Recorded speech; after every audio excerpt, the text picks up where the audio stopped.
తుమ్మిడిహట్టి వద్ద ఆనకట్ట నిర్మాణ కసరత్తును రాష్ట్ర ప్రభుత్వం వేగవంతం చేసింది. ప్రభుత్వ ఆదేశాల మేరకు ఆనకట్ట ప్రీ ఫీజిబిలిటీ నివేదిక సిద్ధమవుతోంది. 152 నుంచి 148 అడుగుల ఎత్తుతో నిర్మిస్తే లభ్యమయ్యే జలాలతో నివేదిక సిద్ధం చేసినట్లు సమాచారం.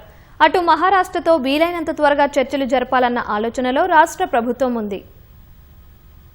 ఉమ్మడి రాష్ట్రంలో కాంగ్రెస్ ప్రభుత్వం చేపట్టిన ప్రాణహిత చేవెళ్ల ప్రాజెక్టును పునరుద్దరిస్తామని, తుమ్మిడిహట్టి వద్ద ఆనకట్ట నిర్మిస్తామని ఎన్నికల్లో ఇచ్చిన హామీకి అనుగుణంగా కాంగ్రెస్ ప్రభుత్వం అడుగులు వేస్తోంది. ప్రభుత్వ ఆదేశాల మేరకు తుమ్మిడిహట్టి వద్ద ఆనకట్ట నిర్మాణం కోసం ప్రీ ఫీజిబిలిటీ నివేదిక సిద్ధమవుతోంది.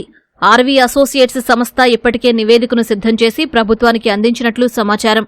అయితే అందులో కొన్ని మార్పులు చేర్పులు చేయాలని సూచించినట్లు తెలిసింది. వాటిని పరిగణలోకి తీసుకుని నివేదికకు తుదిమెరుగులు దిద్దుతున్నట్లు సమాచారం.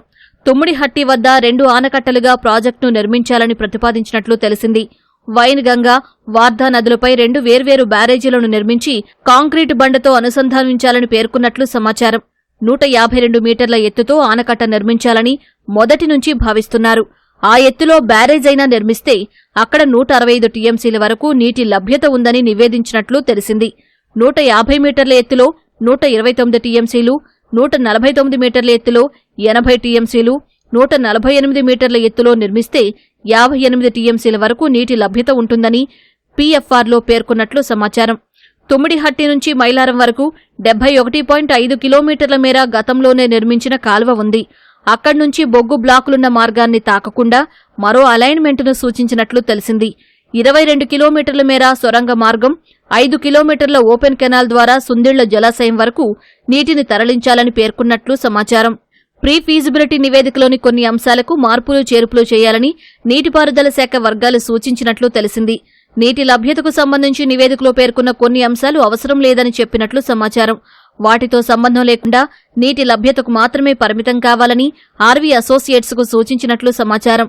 కేవలం సాంకేతిక అంశాలే కాకుండా ఆర్థిక అంశాలను కూడా అందులో పేర్కొనాలని చెప్పినట్లు సమాచారం. ఆనకట్టలు, కాల్వల నిర్మాణం వంటి పనులకు అయ్యే వ్యయ వివరాలను కూడా పొందుపరచాలని సూచించినట్లు తెలిసింది. రాష్ట్ర ప్రభుత్వ సూచనల మేరకు అవసరమైన మార్పులను కూడా ఆర్వీ అసోసియేట్స్ దాదాపుగా పూర్తి చేసినట్లు చెబుతున్నారు. ప్రీ ఫీజిబిలిటీ నివేదికను త్వరలోనే ప్రభుత్వానికి తిరిగి సమర్పించనున్నట్లు సమాచారం. తుమ్మిడిహట్టి వద్ద ఆనకట్ట నిర్మాణం విషయమై మహారాష్ట్ర ప్రభుత్వంతో వీలైనంత త్వరగా చర్చలు జరపాలన్న ఆలోచనలో రాష్ట్ర ప్రభుత్వం ఉంది.